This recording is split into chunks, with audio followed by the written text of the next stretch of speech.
A House for Hermit Crab, written and illustrated by Eric Carle. Time to move, said Hermit Crab one day in January. I've grown too big for this little shell. He had felt safe and snug in his shell, but now it was too snug. Hermit Crab stepped out of the shell and onto the floor of the ocean. But it was frightening out in the open sea without a shell to hide in. What if a big fish comes along and attacks me, he thought. I must find a new house soon. Early in February, Hermit Crab found just the home he was looking for. It was a big shell and strong. He moved right in, wiggling and waggling about inside to see how it felt. It felt just right. But it looked so plain, thought Hermit Crab. In March, Hermit Crab met some sea anemones. They swayed gently back and forth in the water. How beautiful you are, said Hermit Crab. Would one of you be willing to come and live on my house? It is so plain, it needs you. I'll come, whispered a small sea anemone.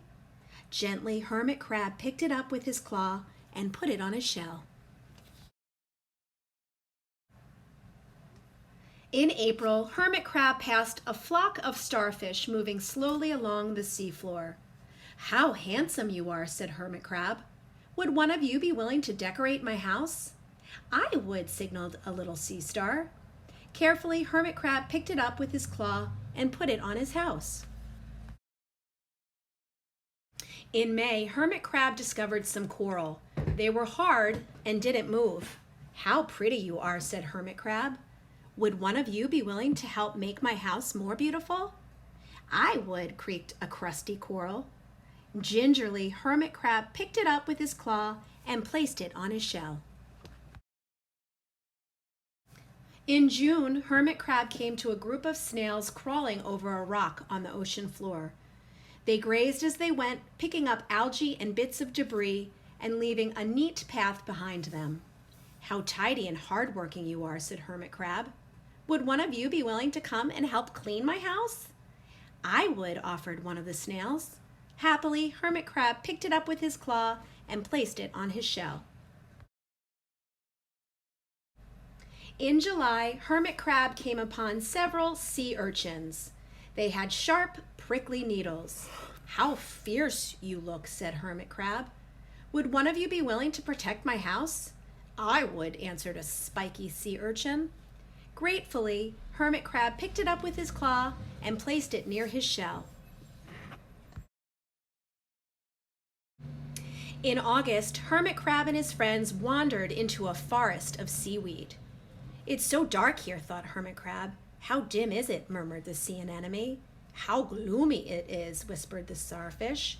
How murky it is, complained the coral. I can't see, said the snail. It's like nighttime, cried the sea urchin. In September, Hermit Crab spotted a school of lanternfish darting through the dark water. How bright you are, said Hermit Crab. Would one of you be willing to light up our house? I would, replied one lanternfish, and it swam over near the shell.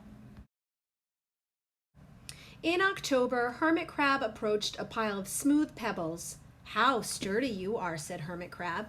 Would you mind if I rearranged you? Not at all, answered the pebbles. Hermit Crab picked them up one by one with his claw and built a wall around his shell. Now my house is perfect, cheered Hermit Crab. But in November, Hermit Crab felt that his shell seemed a bit too small. Little by little over the year, Hermit Crab had grown. Soon he would have to find another, bigger home. But he had come to love his friends, the sea anemone, the starfish, the coral, the sea urchin, the snail, the lanternfish, and even the smooth pebbles. They have been so good to me, thought Hermit Crab. They are like a family. How can I ever leave them?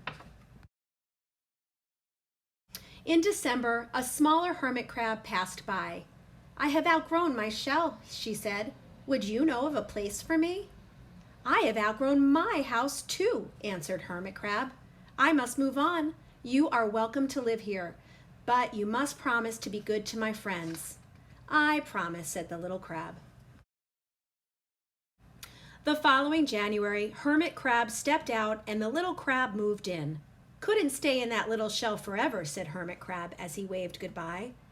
The ocean floor looked wider than he had remembered, but Hermit Crab wasn't afraid. Soon he spied the perfect house, a big empty shell. It looked, well, a little plain, but sponges, he thought, barnacles, clownfish, sand dollars, electric eels. Oh, there are so many possibilities. I can't wait to get started.